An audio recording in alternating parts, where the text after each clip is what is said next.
The basic formula for a premium smartphone really hasn't changed much over the last few years. You get a large display with slim bezels, a premium metal frame, a big camera module on the back, and glass covering the front and rear. Google isn't breaking away from that formula with the Pixel 11 Pro and Pro XL, but it is adding some interesting hardware upgrades and even bringing back a familiar phone feature with a modern twist. Inside, Google is moving to the new Tensor G6 processor along with a new ISP or image signal processor. Google claims it can improve things like a night side photography by up to 4.5 times. The company is also promising 20% better power efficiency, 25% faster web browsing, and up to 15% faster app loading. During my hands-on time, the phone definitely feels quick, but these are improvements that are difficult to properly judge during a short demo. We'll need more time with the phone to see how much of a difference they make in everyday use. One upgrade that's immediately easier to appreciate is storage. Pixel 11 Pro now starts with 256GB instead of 128GB, giving you twice the room of photos, games, apps, and videos. RAM remains at either 12GB or 16GB depending on whether you choose the 512GB or 1TB storage options. Google is also adding a new Titan N3 security chip, which provides stronger multi-layer protection against different types of attacks, including post-quantum cryptography. Charging is another area where Google has finally made a noticeable jump. With QI 2.2, the new Pro models can wirelessly charge at up to 25 watts, wire charging has also increased from 30 watts to 45 watts for 2026. You will need a compatible charger and cable to hit those speeds, but it is still a welcome upgrade. The biggest changes are happening with the cameras.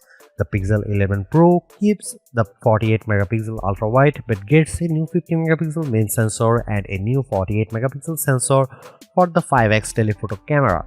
Based on what I saw during the demo, image quality looks noticeably better with much sharper fine details, especially in things like hair. But the most interesting camera feature isn't actually a sensor. It's called Magic Capture, and it adds a new button inside the camera app. Instead of constantly worrying about when to press the shutter, you can activate Magic Capture and let the Pixel's AI handle the moment for you. Once the action is finished, or once the 2-minute video limit is reached, the phone automatically picks several of the most dynamic images and one clip that it thinks best represents what happened. Google says the AI analyzes around 400 frames before choosing the best ones. During the demo, I saw it capture some really good expressions and poses from dancers, so the idea definitely seems promising. For people who want more control, Google is also adding customizable camera looks. These work like built-in filters that can be applied manually or set as your default profile. Options include shadows or higher contrast vanilla for warmer tones and editorial for a more magazine-style look. Video is getting some attention too, thanks to Google's new Creator Suite. There is a teleprompter that lets you upload a script and automatically follows along as you speak. During my test, it worked really well and kept pace with what I was saying. There is also a new folder system for organizing related footage and a storyboard tool that helps you arrange clips and B-roll into a more cohesive video. Google's Super Ray Zoom is also getting a major boost. The Pixel 11 Pro can now reach up to 120x digital magnification, beating the 100x split zoom found on phones like Samsung Galaxy S26 Ultra. Of course, holding the phone steady at 120x is difficult, but Google's demo showed some impressive results. The company placed a tiny Android figure on a wall more than 50 feet away. It looked pretty fuzzy through the viewfinder, but after processing, the final photo was surprisingly crisp.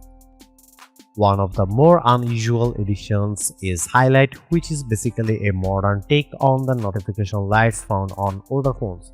Built into the Pixel 11 Pro and Pro XL's camera flash area, HiLight can display different colors for notifications. That means you can leave your phone face down on a table during dinner or a conversation and still know when something important is happening. You can even assign specific colors to people in your contacts, so you could theoretically know who is calling without touching your phone. HiLight also indicates when Gemini is listening, giving you a visual confirmation that the AI is active. The problem is that HiLight is fairly limited at launch. Personally, I think messaging would be the obvious next step. People under 40 don't exactly make traditional phone calls all day, so being able to assign colors to different family members or contacts for incoming messages would make this much more useful. Google says it's looking into expanding HiLight, and I wouldn't be surprised if more functionality arrives later. Google is also expanding its features with what it's calling advanced intelligence.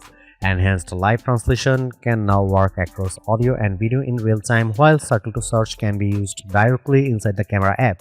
You can point the camera at something and have AI search for information about it. Magic Q is now part of advanced intelligence as well, with new features such as flight information. There is also Rambler, which Google previously showed at I/O, designed to remove filler words like and when transcribing speech. Unfortunately, I didn't have enough time with the phone to properly test these features, so we'll have to wait for the full review for more detailed impressions. The basic formula for a premium smartphone really hasn't changed much over the last few years. You get a large display with slim bezels, a premium metal frame, a big camera module on the back, and glass covering the front and rear. Google isn't breaking away from that formula with the Pixel 11 Pro and Pro XL, but it is adding some interesting hardware upgrades and even bringing back a familiar phone feature with a modern twist.